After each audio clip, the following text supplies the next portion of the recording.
नमस्कार, मेरा नाम है सुमित सिंह मेहता।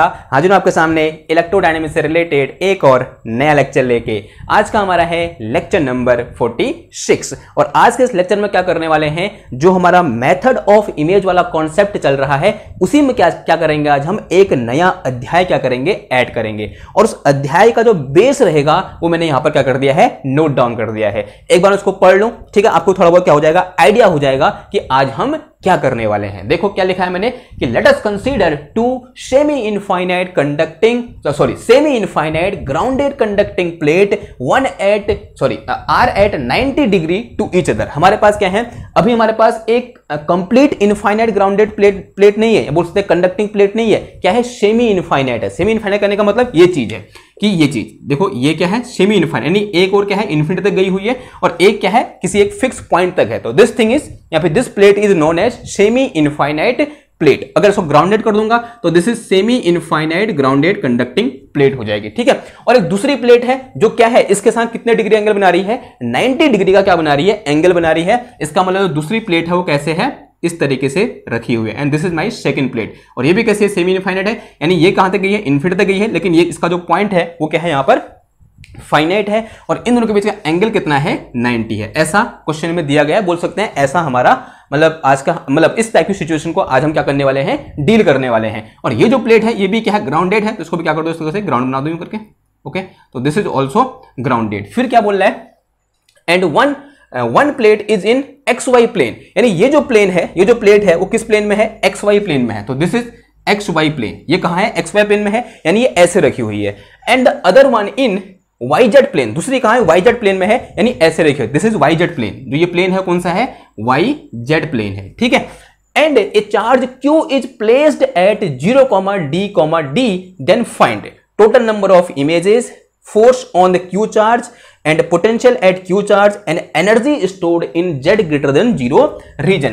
कहीं पर, यहां कहीं पर मेरे पास क्या है, एक चार्ज रखा हुआ है, बोलते हैं सोर्स चार्ज रखा हुआ है, जो क्या है, Q है। मान लिया this is the source charge, this is our source charge Q, और एक कहां पर रखा हुआ है, 0,D पर, यानी इसके कोऑर्डिनेट क्या है मेरे पास, 0,D है, यानी एक्स एक्सेस, यानी किस प्लेन की बात हो रही है, ये ZX प्लेन की बात हो रही है। किस प्लेन की बात हो रही है, ZX प्लेन में, यानी कहां रखा हुआ है, ZX प्लेन में रखा, क्योंकि x कहां की ओर होगा, आपकी ओर होगा। अगर मैं दिखाना चाहूं तो कहां गया, ये है, देखो ये है कुछ ऐसा है, कुछ ये क्या है मेरे पास, XY प्लेन है, ये क्या है मेरे पास, YZ plane, this is x axis, this is y axis and this is z access.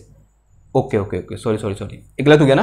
तो this thing will be our XZ axis. एक मिनट, तो थोड़ा चेंज करो इधर पे। तो ये जो प्लेन होगा ये कौन सा होगा, मेरा XZ प्लेन होगा।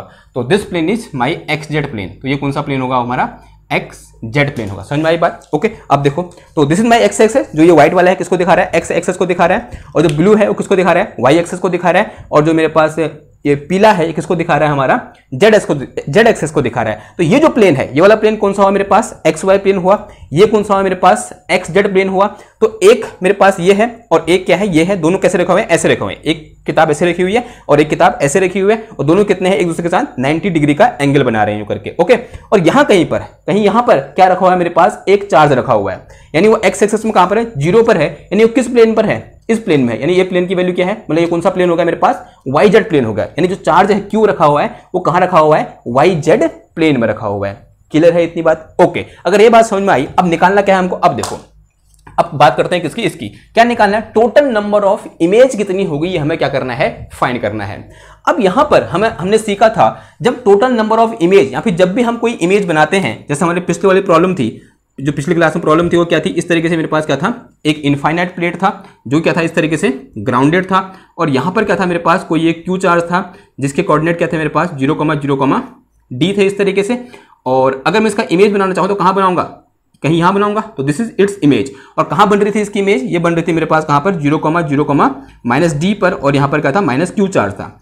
अब देखो यहीं पर इमेज क्यों बनाई, इसका रीजन हमने ये बोला था कि सिंस इन दिस पोटेंशियल, बोलते हैं in this XY plane, potential कितना है मेरा, 0 है, और हमें इमेज इस तरीके से लेनी होती है कि इस XY प्लेन में पोटेंशियल कितना रहे, 0 रहे। अगर मैं इसको D/2 पर लेता तो यहां पर पोटेंशियल 0 नहीं होता, कुछ नॉन जीरो कुछ वैल्यू निकल के आती। अगर मैं इस माइनस क्यू चार्ज को माइनस डी पर न लेके कहीं और पॉइंट पर लेता, यहाँ बोलते हैं इस पॉइंट पर न लेके किसी दूसरे पॉइंट पर लेता, तब इस प्लेन पर जो पोटेंशियल है वो मेरा जीरो नहीं हो पाता। तो मुझे इमेज इस तरीके से लेनी है ताकि जिस प्लेन में पोटेंशियल जीरो है उस प्लेन में पोटेंशियल जीरो ही रहना चाहिए, पोटेंशियल ने चेंज नहीं होना चाहिए। तो इस केस में भी हमें इमेज इस तरीके से लेनी पड़ेगी कि ताकि इस एक्स वाई प्लेन और इस एक्स जेड प्लेन में हमेशा पोटेंशियल कितना रहे, जीरो रहे। क्यों? क्योंकि इनिशियली यहां पोटेंशियल कितना है, जीरो है, क्योंकि both the plane are grounded, it mean here potential is zero and here also potential is zero. In x y plane and in y z x z plane potential क्या है, मेरा zero है। Okay, अब देखो एक काम करते हैं, एक बार इसके एनालॉजी यहां पर इमेज बनाने की कोशिश करते हैं और देखते हैं कि यहां पर पोटेंशियल जीरो हो रहा है या नहीं हो रहा है। उससे पहले एक कॉन्सेप्ट सीखो, जब भी इस टाइप की सिचुएशन आए, यानी आपको क्या दिया हो, semi infinite grounded conducting plate दिया हो, तो एक काम करो, ऐसा अज्यूम कर लो कि यहां प्लेट है, या बोल सकते हैं इस तरीके से लाइन खींच दो इधर को, ठीक है, थोड़ा इस तरीके से क्या कर दो, लाइन खींच दो, ताकि आपको पता चले कि ये क्या है, मेरा एक्स वाई प्लेन है, और ये क्या है मेरा, सॉरी ये क्या है, मेरा एक्स वाई प्लेन है, और ये क्या है, मेरा एक्स जेड प्लेन है। ठीक, इतनी बात क्लियर हुई। अब देखो तो थोड़ा खुजा लूं सॉरी यार ये नहीं बोलना चाहिए ना, कोई बात नहीं। ओके, तो ये यहां से कितनी हाइट पर है, 0, डी पर है। अब देखो इसकी इमेज कहां बनेगी, यहां बनेगी। अगर मैं इसके एनालॉजी यहां पर बनाना चाहूंगा तो इसकी इमेज कहां बनेगी, कहीं यहां बनेगी। तो this is image of this charge, यानी क्या बनेगा, क्या आएगा यहां पर, माइनस क्यू आएगा। और इसके कोऑर्डिनेट क्या होंगे, देखो this is y axis, this is x axis towards you and this is z axis. तो देखो जेड एक्सेस में कहां आ गए हम, माइनस जेड में आ गए। तो this is 0, D, minus D हो जाएंगे इसके कोऑर्डिनेट, होंगे नहीं होंगे, आंसर है हाँ होंगे। अगर आप यहां पर ध्यान से देखोगे, अगर आप यहां पर ध्यान से देखोगे, इस प्लेट में पोटेंशियल जीरो है। देखो ये यहां से कितनी डिस्टेंस पर है, डी डिस्टेंस पर, ये भी यहां से कितनी डिस्टेंस पर है, डी डिस्टेंस पर, और ये चार्ज कितना है, माइनस क्यू, ये चार्ज कितना है, प्लस क्यू, यानी यहां पोटेंशियल कितना हो गया, जीरो हो गया। अब देखो अगर मैं बोलूं इस प्लेट के पोटेंशियल की बात करूं, ये प्लेट सॉरी ये जो पॉइंट है यहां से कितनी डिस्टेंस पर है, डी डिस्टेंस पर है, दिख रहा नहीं, ये यहां से कितनी डिस्टेंस पर है, डी डिस्टेंस पर है, और ये यहां से ये पॉइंट यहां से कितनी डिस्टेंस पर है, यानी डी डिस्टेंस पर नहीं है, यानी डिस्टेंस चेंज हो गई है, हुई या नहीं है चेंज, बताओ। तो यहां पर इस प्लेन में अभी पोटेंशियल नॉन जीरो है, इस प्लेन में पोटेंशियल क्या है, नॉन जीरो है। तो इस प्लेन में पोटेंशियल नॉन जीरो करने के लिए अगेन मुझे इसकी इमेज कहां लेनी पड़ेगी, कहीं यहां लेनी पड़ेगी। ठीक है, अगर मैं इस प्लेट के अकॉर्डिंग देखूं तो इसकी इमेज कहीं यहां आएगी। तो देखो यहां पर जो इमेज बनेगी, तो यहां से कितनी डिस्टेंस पर था, डी डिस्टेंस पर, तो यहां माइनस डी डिस्टेंस पर लेनी पड़ेगी। तो यहां पर क्या आएगा मेरे पास, एक माइनस क्यू चार्ज आएगा, which is image of this for this plane. Okay, तो इसके कोऑर्डिनेट क्या हो जाएंगे बताओ, इसके कोऑर्डिनेट हो जाएंगे मेरे पास कितना, 0, और कहां आए, माइनस वाई में आ गया, तो माइनस डी, और ये क्या हो जाएगा, डी हो जाएगा। तो this is coordinate of this charge, तो ये क्या आ गया मेरे पास, माइनस क्यू आ गया। अब देखो फिर सिचुएशन गड़बड़ होगी। अब इसका तो सही हो गया, इसमें जीरो हो गया, देखो इसके कारण माइनस के कारण और प्लस के कारण, यानी कितना हो जाएगा, जीरो पोटेंशियल हो गया। लेकिन अब यहां पोटेंशियल बिगड़ गया, यानी इस प्लेन में जो मेरे पास एक्स वाई प्लेन है उसमें पोटेंशियल क्या हो गया, बिगड़ गया। देखो इसके कारण यहां पर कुछ पोटेंशियल होगा, और कुछ इसके कारण होगा, यहां पोटेंशियल, कुछ इसके कारण पोटेंशियल होगा। तीनों के लिए डिस्टेंस क्या है, अलग अलग है। तो ऑब्वियसली बात है यहां पर पोटेंशियल, नेट पोटेंशियल जीरो नहीं होगा।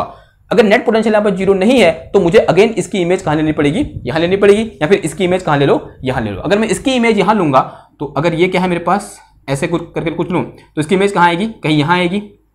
अब देखो या तो इसकी इमेज बोल दो या फिर इसकी इमेज बोल दो, तो यहां कितना आएगा, माइनस क्यू है, तो इसकी इमेज क्या हो जाएगी, यहां प्लस क्यू हो जाएगी, नहीं होगी, कितनी होगी, प्लस क्यू होगी। अब इसके कोऑर्डिनेट क्या हो जाएंगे, इसके कोऑर्डिनेट हो जाएंगे मेरे पास कितना, देखो ये कितना था मेरे पास, जीरो था, तो यहां तो जीरो रहा है, और फिर कितना हो जाएगा ये इधर आके, तो this will B minus D, होगा नहीं होगा बताओ, माइनस वाई में आ गया हम, तो माइनस डी हो जाएगा, और फिर कितना आ जाएगा, माइनस डी आ गया। ठीक है, तो इसके कोऑर्डिनेट क्या हो जाएंगे, 0, minus D.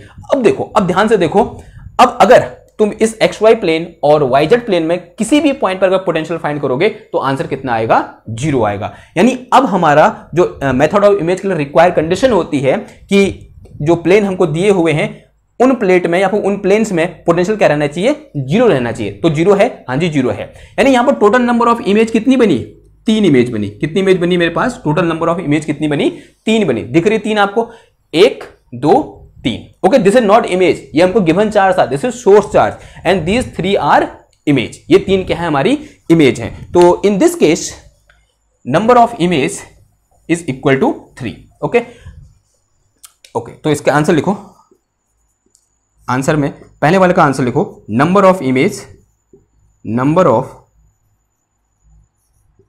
Image are 3। Number of image कितने हैं हमारे पास? 3 है। क्लियर हुई इतनी बात? ओके, एक नोट करके लिखो यहां पर, या फिर हाँ नोट करके लिखो यहां पर नंबर ऑफ इमेज कैसे आए, ऑड आए या इवन आए? आंसर 3। 3 क्या है मेरे पास? ऑड नंबर है, तो नंबर ऑफ इमेज हमेशा कैसी होती हैं? ऑड होती है। नोट करके लिखो, number of images are always odd, are always odd number. ठीक है, ये तो पहला पॉइंट हुआ। दूसरा पॉइंट देखो यहां पर इन दो प्लेटों के बीच का एंगल कितना था? 90 डिग्री था या नहीं है? कितना डिग्री था? 90 डिग्री था। अगर ये 90 के अलावा कुछ और होता तो यहां पर लिखो if angle between plane is theta, if angle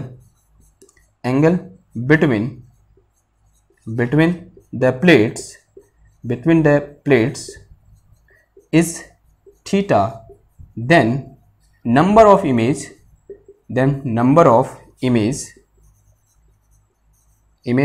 will be कितने होंगे बताओ? तो अगर मैं यहां बनाऊं, अगर मैं बोलूं कि अगर थीटा है, ठीक है, मान लो एक प्लेट ये है और एक प्लेट ये है, दोनों कैसे हैं? ग्राउंडेड है, और दोनों कैसे हैं? सेमी इनफाइनाइट है। ये कैसा है? इस तरीके से ग्राउंडेड है, और ये वाला प्लेट भी क्या है मेरा? इस तरीके से ग्राउंडेड है। दोनों के बीच से एंगल कितना है? थीटा है, और यहां कहीं पर एक चार्ज रखा हुआ है। अभी ये चार्ज रखा हुआ है कितना? क्यू चार्ज, ठीक है, प्लस क्यू चार्ज। ठीक, अभी दो प्लेट है, दोनों के बीच एंगल कितना है? थीटा है, और ये क्यू चार्ज रखा है। अब यहां पर कितने नंबर ऑफ इमेज बनेंगी? अब यहां पर कितने नंबर ऑफ इमेज बनेंगी, ये हमें क्या करना है? फाइंड करना है। उसके लिए हमारे पास क्या होता है? एक फॉर्मूला होता है, and this number of image n will be n equal to होता है कितना? 360 divided by theta minus 1। 360 divided by theta minus 1। 360 degree की बात हो रही है, ठीक है, यहाँ पे 360, हाँ ठीक है, ऐसा कुछ बोल, 360 माइनस 1। अगर मैं थीटा इक्वल टू 90 बोलूं, if theta equal to 90, then this implies that n equal to कितना आ जाएगा? 360 डिवाइडेड बाई 90 माइनस 1, यानी 4 बार कट गए, और 4 माइनस 1 कितना होगा? 3 होगा। 3 इमेज बन रही है, तो in this case number of image will be 3। और ये ध्यान देना है कि नंबर ऑफ इमेज हमेशा कितनी होगी? मतलब हमेशा कैसी होंगी? ऑड होंगी। क्लियर है इतनी बात? ओके, तो ये तो क्या हो गया हमारे पास? पहले क्वेश्चन का आंसर हो गया। ओके, अब बढ़ते हैं हमारे दूसरे क्वेश्चन की ओर, यानी जो दूसरा कॉन्सेप्ट है वो क्या है कि फोर्स ऑन क्यू चार्ज। जो यहां पर क्यू चार्ज रखा हुआ है, इस क्यू चार्ज में कितना फोर्स लगेगा? देखो जब क्वेश्चन आएगा ना, क्वेश्चन कुछ ऐसे भी आ सकता है। आपको ऐसा नहीं बोलेगा कि ये इमेज बन रखी है, आपको ऐसा बोलेगा कि दो कंडक्टिंग प्लेट है, एक प्लेट ये है, एक प्लेट ये है, तो इस क्यू चार्ज में इन प्लेट के कारण, क्योंकि प्लेट में क्या होगा? कुछ चार्ज इंड्यूस होगा। अगर आप सोचें, अगर रियल सिचुएशन को सोचें, ये रियल सिचुएशन नहीं है। यहां पर रियल सिचुएशन क्या है कि ये क्यू चार्ज यहां पर है, इस क्यू चार्ज की वजह से इन प्लेट में क्या होगा? कुछ चार्ज इंड्यूस होगा, इस प्लेट में भी, इस प्लेट में भी, और वो प्लेट क्या करेगी? इस क्यू चार्ज पर फोर्स लगाएगी, और वो फोर्स कितना होगा वो हमें क्या करना है? फाइंड करना है। ठीक है, अब सिचुएशन ऐसी है, रियल सिचुएशन, लेकिन उस सिचुएशन को हमने कैसे मॉडिफाई कर दिया है? इस तरीके से मॉडिफाई कर दिया, यानी अब हमारे पास एक सिस्टम है, जिस सिस्टम में हमारे पास क्या है? एक इस तरीके से एक स्क्वायर है, और जिस स्क्वायर के 4 कॉर्नर पर 4 चार्ज रखे हुए हैं। ठीक है, ये सिंपल सिचुएशन है, और हमें क्या करना है? इस क्यू चार्ज पर कितना फोर्स लग रहा है ये हमें फाइंड करना है। तो कर दे फाइंड। नाउ जो सेकंड क्वेश्चन है हमारे पास वो क्या है? फोर्स ऑन चार्ज क्यू है। ओके, तो एक काम कर रहा हूं, चलो इसे कर देते हैं पहले तो फोर्स ऑन चार्ज क्यू यहां पर लिखो, दूसरे का आंसर लिखो, क्या है हमारे पास? Force on charge Q. कितना फोर्स लगेगा? देखो इस क्यू पर फोर्स लगाने वाले कौन कौन से चार्ज होंगे? एक ये होगा, एक ये होगा, और एक ये होगा। तो उसके लिए मुझे क्या चाहिए? एक तो ये वेक्टर चाहिए नहीं चाहिए? एक क्या चाहिए मुझे? ये वेक्टर चाहिए, और एक क्या चाहिए मेरे को? ये वेक्टर चाहिए, और इससे लगने वाला फोर्स के लिए मुझे ये वेक्टर चाहिए या नहीं चाहिए? आंसर है हाँ, चाहिए। इसको बोल दो, इस वेक्टर को क्या बोल दो? R1 वेक्टर बोल दो, और इस वेक्टर को क्या बोल दो? तो दिस इज R2 वेक्टर बोल दो, और इस वेक्टर को क्या बोल दो? R3 वेक्टर बोल दो। ठीक है, समझ में आई बात? ऐसा बोल सकते नहीं बोल सकते हैं? करली R3 वेक्टर बोल दो। ओके ना, अगर मैं वेक्टर निकाल लेता हूं तो कूलम्ब्स लॉ लगाऊंगा और फोर्स निकाल दूंगा। अब देखो, अगर मैं R1 वेक्टर की बात करूं, क्या लगाऊं ऐसे में, क्या निकालूं? अगर R1 वेक्टर निकालूं तो क्या होता है? दिस माइनस दिस होगा, तो 0 माइनस 0 0 हो जाएगा, तो 0 कितना आ जाएगा? 0 आई कैप आ जाएगा। फिर देखो यहां से d माइनस डी, तो d माइनस डी यानी माइनस का कितना, सॉरी d माइनस डी 0 हो जाएगा, तो यहां से 0 जे कैप आ गया, और फिर यहाँ से d माइनस डी यानी कितना हो जाएगा 2d हो जाएगा, तो प्लस का कितना आ गया ये 2d, और ये कितना आ गया के कैप आ गया। ठीक है, तो यहाँ से मेरे पास r1 vector is equal to कितना आ गया ये 2d के कैप आ गया। और अगर मैं यहाँ से क्या फाइंड करूँ कि unit vector in this direction, unit vector अगर मैं यहाँ से r1 कैप निकालूं तो unit vector in r1 cap direction, तो this will be equal to simple k cap, ये कितना हो जाएगा मेरा के कैप हो जाएगा। ओके, क्लियर है बात? थोड़ा सा सॉल्व करना चाहोगे तो ऐसे निकाल सकते हो कि दिस r1 वेक्टर डिवाइड में कितना आ जाएगा magnitude of r1 vector, and this will be equal to कितना आ जाएगा ये सिंपल के कैप आ जाएगा। ओके, नाउ अब आगे बढ़ते हैं, बात करते हैं किसकी, r2 वेक्टर की। तो r2 वेक्टर क्या हो जाएगा बताओ, अगर ऐसे में क्या निकालूं r2 वेक्टर निकालूं, then this r2 vector will be equal to this minus this, तो 0 माइनस 0 तो 0 आई कैप हो जाएगा, नहीं हो जाएगा, आंसर है हो जाएगा। और फिर d minus D minus D तो कितना हो जाएगा 2d हो जाएगा, तो प्लस का 2d इंटू कितना आ गया ये जे कैप आ गया, और फिर अगेन दिस d, फिर माइनस डी फिर प्लस का कितना आ गया ये 2d, और इंटू कितना आ गया ये के कैप आ गया। ठीक, इतनी बात क्लियर है। अगर मैं यहां से क्या निकालूं r2 कैप निकालूं, क्या निकालूं r2 कैप निकालूं, then this will be equal to r2 vector, और डिवाइड में कितना आ गया ये मॉडुलस ऑफ r2 आ गया, आया नहीं आया? ठीक है, सही लिख रहा हूं, हाँ जी आया। थोड़ा इसको सॉल्व करूंगा तो this will be equal to 2d into j cap, और फिर प्लस कितना आ जाएगा ये 2d इंटू कितना आ जाएगा के कैप आ जाएगा। ओके, अगर मैं इसको सॉल्व करूंगा, सॉरी अगर इसकी वैल्यू यहां पुट करूंगा, यानी r2 कैप निकालना है, यानी unit vector in the direction of r2 vector निकालना है, then this will be equal to 2d j cap, फिर प्लस कितना आ जाएगा ये 2d के कैप, और डिवाइड में कितना आ गया अंडर रूट ऑफ ये आ गया मेरे पास कितना 2d का स्क्वायर, फिर प्लस कितना आ गया again this is 2d square, and this will be equal to 2d common आ गया, अंदर रूट 2 बच जाएगा, तो this will be equal to 1 by under root of 2।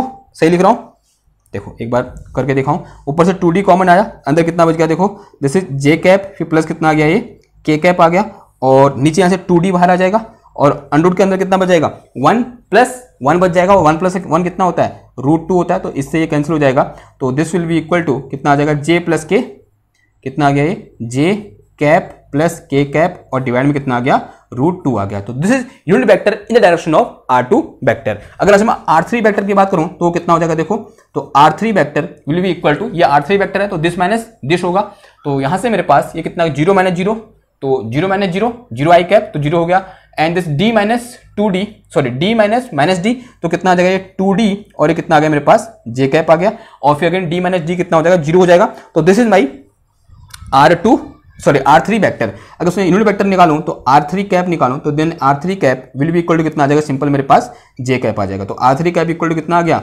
J cap आ गया। अब मुझे क्या निकालना है, फोर्स निकालना है, इसके कारण कहां पर, इस क्यू चार्ज पर, तो उसके लिए मुझे ये चीजें मिटानी पड़ेंगी, तो मिटा देता हूं। ठीक,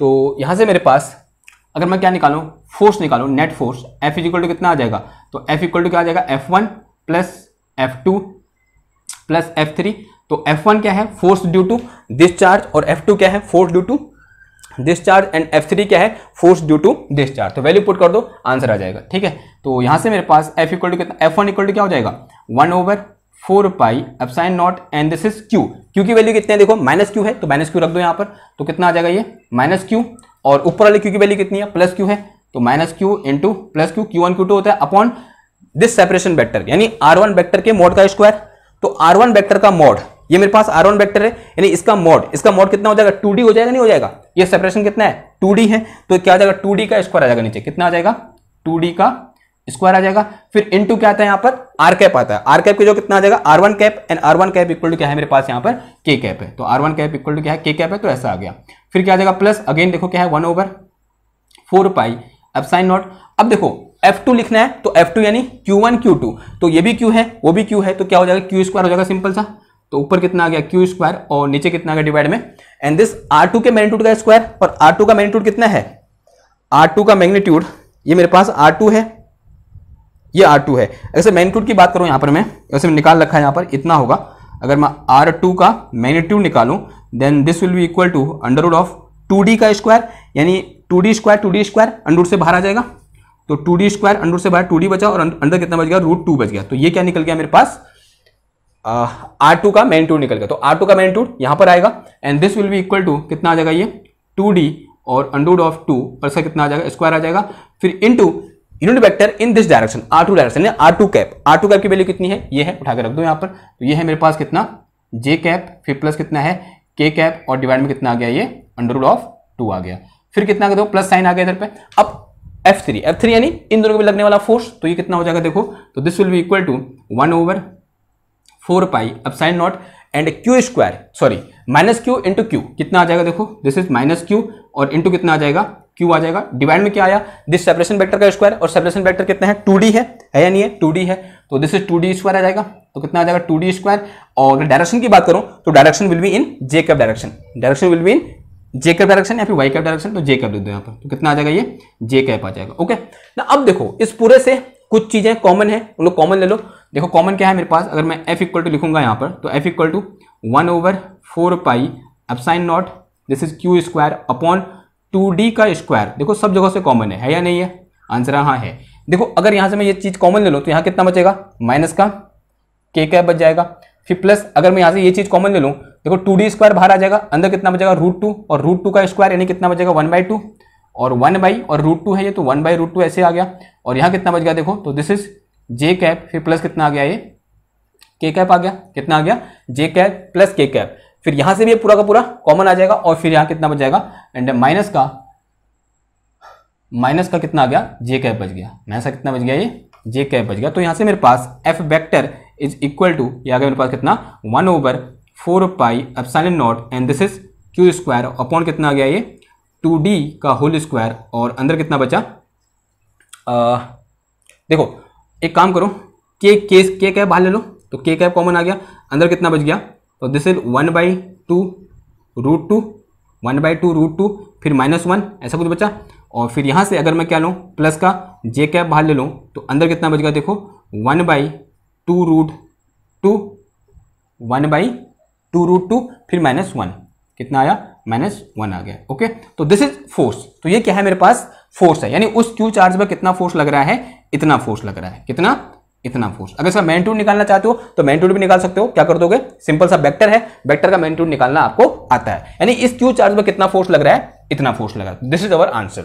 नाउ दूसरा क्वेश्चन का था, अगर मैं थर्ड क्वेश्चन की बात करूं, दूसरा नहीं, कौन सा, थर्ड क्वेश्चन था मेरे पास कि potential at q, potential at q क्या था, पोटेंशियल एट q, जो मेरे पास q चार्ज है इस पर्टिकुलर पॉइंट पर पोटेंशियल कितना होगा, यानी 0,d,0 पर पोटेंशियल कितना होगा, वो क्या करना है, हमको फाइंड करना है। देखो इन जनरल जो पोटेंशियल v होता है, सिंस वी नो जो पोटेंशियल v होता है क्या होता है, 1/4 pi epsilon not and this q charge divided by करली r, कुछ ऐसा होता है।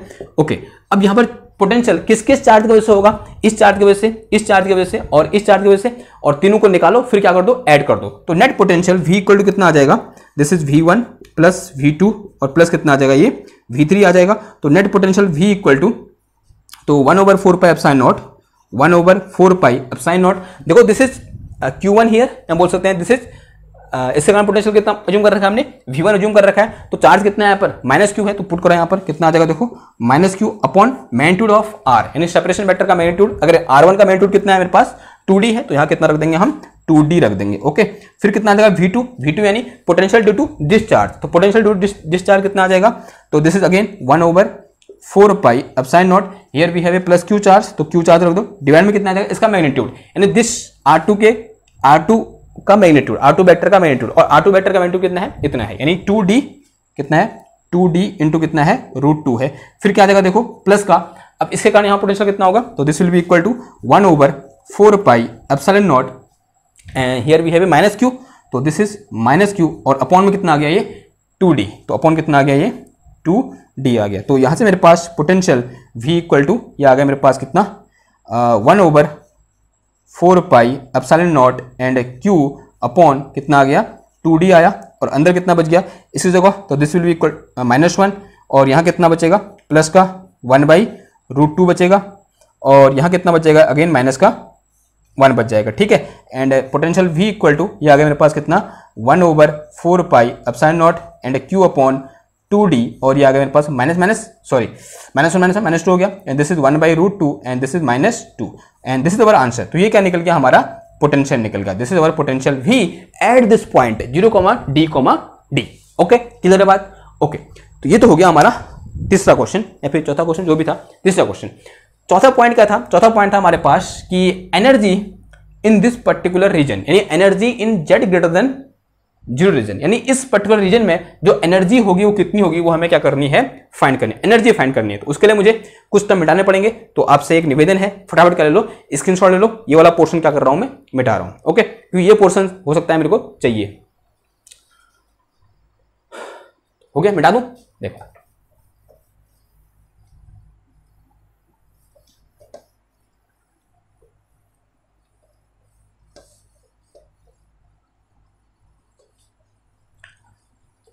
ओके, सबसे पहले क्या करोगे बताओ? अब एनर्जी निकाल, टोटल एनर्जी या फिर energy stored in Z greater than 0 region. तो क्या निकालो यहां पर?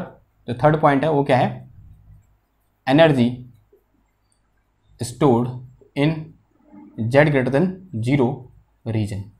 ओके, यानी जिस रीजन में हम इंटरेस्टेड है, किस रीजन में इंटरेस्टेड हम, इस रीजन में, Z ग्रेटर देन 0 रीजन में इंटरेस्टेड है, और उस रीजन में क्या करना है हमको, जो इलेक्ट्रोस्टैटिक एनर्जी स्टोर है वो क्या करनी है, फाइंड करनी है। किधर है बात? अब देखो ये सिचुएशन देखी नहीं लग रही है कि मेरे पास एक स्क्वायर है, उस स्क्वायर के चार कोनों पर चार्ज रखे हुए हैं, चार चार्ज रखे हुए हैं, और फिर एक प्लस है, एक माइनस है, फिर एक प्लस है, फिर एक माइनस है। उस सिस्टम में टोटल एनर्जी कितनी होगी? ये क्वेश्चन तो हमने पहले भी किया हुआ है ना, किया हुआ है। यहां पर सिर्फ एक माइनर सा चेंज क्या आएगा, हम वही प्रोसेस अपनाएंगे, इस पूरे सिस्टम के लिए एनर्जी फाइंड कर देंगे, यहां बोलते हैं इस पूरे सिस्टम के अंदर स्टोर एनर्जी फाइंड कर देंगे, लास्ट में क्या करेंगे, 2 से डिवाइड कर देंगे। क्यों करेंगे 2 से डिवाइड? क्योंकि हमें कहां चाहिए, ओनली ऑन या बोल सकते हैं we are only interested in Z greater than 0 region. तो उसमें ये वाला रीजन भी इंक्लूड होता है ना, जब हम पूरे सिस्टम के लिए निकाल रहे हैं। तो हमें सिर्फ कहां चाहिए, इधर चाहिए, तो उसके लिए हमें क्या करना पड़ेगा, 1/2 से लास्ट में डिवाइड करना पड़ेगा। तो पहले इस सिस्टम के लिए एनर्जी निकाल दें।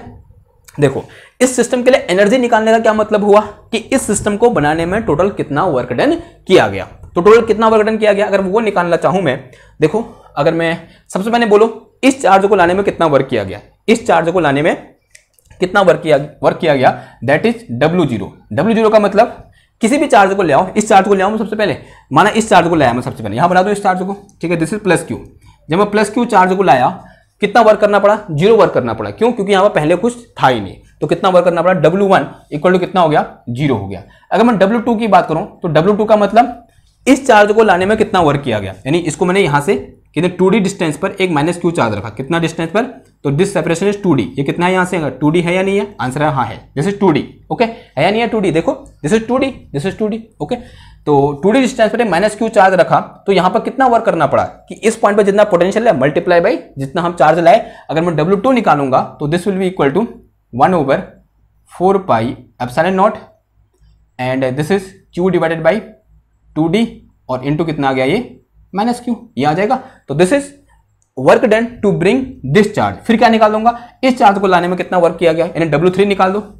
तो W3 इक्वल टू कितना आ जाएगा, देखो यहां पर potential due to charges, one due to this charge and another one is this charge. तो यहां पर क्या होगा, दो पोटेंशियल होंगे, एक इसके कारण और एक इसके कारण। तो net work done to bring this q charge from infinity, reference point कहां होगा, इन्फिनिटी पर होगा, ठीक है, ये हमको पता है, बार बार उसको दोहराने की जरूरत है नहीं। तो यहां पर इसके कारण पोटेंशियल कितना हो जाएगा, ये हो जाएगा मेरे पास कितना, 1/4 pi epsilon not and this is minus का क्यू अपॉन कितना आ गया 2D, और इस चार्ज को ला रहे हैं जो कैसा है मेरे पास प्लस क्यू है, तो कितना आ जाएगा, प्लस क्यू आ जाएगा। फिर प्लस इस चार्ज का यहाँ पोटेंशियल कितना हो जाएगा, तो this will be equal to 1/4 pi epsilon not and this is plus q है ये, तो प्लस क्यू डिवाइड में इसका मैग्नीट्यूड कितना है, 2D√2 है, कितना है 2D इंटू √2, और वो चार्ज कैसा है प्लस क्यू है, ठीक है। तो दिस इज W3। अब क्या कर दोगे, इस माइनस क्यू चार्ज को लाने में किया गया वर्क डन, क्या निकाल दो, W4 निकाल दो। आप क्या निकाल दो, W4। तो W4 will be equal to कितना हो जाएगा, देखो अब इसे लाने के लिए यहां पर किसके कारण पोटेंशियल होगा, एक इसके कारण, एक इसके कारण और एक इसके कारण। तो यहां पर जो मेरे पास नेट वर्क निकल के आ जाएगा वो कितना निकल के आ जाएगा। अगर मैं इसकी बात करूं तो इसके कारण यहां पोटेंशियल कितना होगा, ये हो जाएगा मेरे पास कितना, 1/4 pi epsilon not and 1/4 pi epsilon not and Q upon कितना आ जाएगा, 2D आ जाएगा, और चार्ज कितना ला रहे हैं हम, माइनस क्यू चार्ज आ रहे हैं, तो कितना आ जाएगा, इंटू माइनस क्यू आ जाएगा। फिर प्लस इसके कारण यहाँ पोटेंशियल कितना होगा, देखो ये क्या है, डायगोनल है, तो डायगोनल ये भी किसके बराबर होगा, R2 के बराबर होगा, नहीं होगा, इसका मैग्नीट्यूड भी कितना होगा, इतना ही होगा। ओके, तो Q माइनस Q कारण उस पॉइंट में पोटेंशियल कितना हो जाएगा, तो this will be equal to 1/4 pi epsilon not and this is minus Q और अपॉन कितना आ गया ये 2D इंटू कितना आ गया √2 आ गया और फिर इंटू कितना आ गया Q माइनस Q आ गया, कितना आ गया माइनस Q और फिर कितना आ जाएगा यहाँ पे मेरे पास। ओके सॉरी, तो यहाँ बनाऊँ मैं इसको पूरा बना दूँ, ये बनाया नहीं मैंने, बनाना भूल गया इसको मैं। तो यहाँ पर क्या रखा मैंने इस तरीके से, ये वाला चार्ज लाया मैं, कौन सा वाला Q चार्ज लाया, फिर क्या कौन सा वाला लाया मैं माइनस Q लाया। ओके, ऐसा कुछ बन गया ये और फिर इसके कारण पोटेंशियल इस पॉइंट पर, तो कितना हो जाएगा ये हो जाएगा मेरे पास कितना प्लस का 1/4 एप्सिलॉन नॉट और वो चार्ज कितना है Q चार्ज है, उसके कारण उस पॉइंट में पोटेंशियल कितना हो जाएगा 2D हो जाएगा और वो चार्ज कितना है मेरे पास माइनस Q है। ठीक, अब क्या कर दोगे, इन तीनों को ऐड कर दो, तो जितना वर्क डन किया गया वही किसके रूप में स्टोर हो जाएगा, इलेक्ट्रिक एनर्जी के रूप में क्या हो जाएगा, स्टोर हो जाएगा। तो net work done W equal to कितना आ जाएगा, W इक्वल टू आ जाएगा मेरे पास W1 plus W2 plus W3 और प्लस कितना आ गया यहाँ पर W4 आ गया। तो W इक्वल टू देखो सबसे Q² upon 4 pi epsilon not 2D common है, तो कॉमन ले लो, तो देखो सबसे 1/4 pi epsilon not and this is Q² है या नहीं है, देखो Q² अपॉन 2D कॉमन है या नहीं, आंसर हाँ है। देखो यहाँ से कितना बचेगा, -1 बच जाएगा, यहाँ -1 बचेगा, यहाँ भी कितना बचेगा -1 बच जाएगा, यहाँ कितना बच जाएगा 1/√2 बच जाएगा, प्लस का वो भी कितना बच जाएगा 1/√2। ठीक, और यहाँ कितना बच जाएगा अगेन -1 बच जाएगा, यहाँ कितना बच जाएगा अगेन -1 बच जाएगा और एक मिनट यहाँ कितना बचेगा माइनस प्लस हो जाएगा। ठीक है, माइनस प्लस और नीचे कितना बच जाएगा √2 बच जाएगा और फिर यहाँ कितना बच जाएगा ये -1 बच जाएगा, कितना बच जाएगा -1। ठीक है, सॉल्व कर दो इसको, फिर क्या है, तो W equal to 1/4 pi epsilon not and this is Q² upon कितना आ गया 2D आ गया, इन दोनों को सॉल्व करोगे तो दिस इज 2 डिवाइडेड बाई √2, फिर कितना आ गया यहाँ पर -4 आ गया। ठीक है, दिस इज अवर आंसर। क्या ये हमारा आंसर निकल गया, नहीं, ये क्या है मेरे पास electrical energy of the total system, लेकिन हम किस रीजन में इंटरेस्टेड है, this is 1/4 pi epsilon not 4 pi epsilon not and Q² upon कितना आ जाएगा ये 2D आ जाएगा और अंदर कितना बच गया मेरे पास 2/√2 एंड माइनस कितना आ गया ये 4 आ गया। But we are interested in this particular region, तो for this particular region we have to divide our answer by 2, तो इसको 2 से डिवाइड करना पड़ेगा। तो now energy stored in Z greater than 0, तो this will be equal to कितना हो जाएगा, देखो 1/16 आ जाएगा, सॉरी हाँ 4 दूना 8 फिर 16 आ गया, तो 1/16 2 से डिवाइड कर दिया। ठीक है, 1/16 पाई epsilon not and this is Q² upon कितना आया D आ गया और अंदर कितना बच गया, दिस इज 2√2 और माइनस कितना आ गया ये 4 आ गया। तो दिस इज माई आंसर, ये क्या हो जाएगा हमारा आंसर हो जाएगा। क्लियर है बात, तो ये क्या निकल गया है मेरे पास, energy stored in Z greater than 0 region. Clear है बात, ओके। तो ये क्या हो गया, आज का जो कॉन्सेप्ट था वो हमारा कंप्लीट हो गया और ये बहुत इंपॉर्टेंट कॉन्सेप्ट है, मैं बार बार कह रहा हूं, इससे क्वेश्चन बनता है भाई, जैम में क्वेश्चन बनता है, इवन नेट में भी क्वेश्चन बनता है।